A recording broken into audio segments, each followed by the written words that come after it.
ह्रीं श्रीं क्रीं श्रीं कुबेराय अष्टलक्ष्मी। ॐ ह्रीं श्रीं क्रीं श्रीं कुबेराय अष्टलक्ष्मी मम गृहधनं पूरय। ॐ ह्रीं श्रीं क्रीं श्रीं कुबेराय अष्टलक्ष्मी।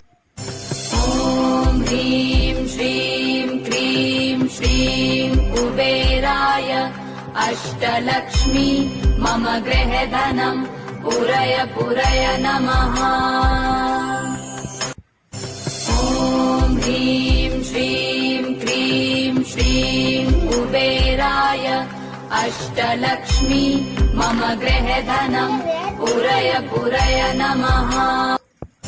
ॐ ह्रीं श्रीं क्रीं श्रीं कुबेराय अष्टलक्ष्मी मम गृहधनं पूरय पूरय नमः।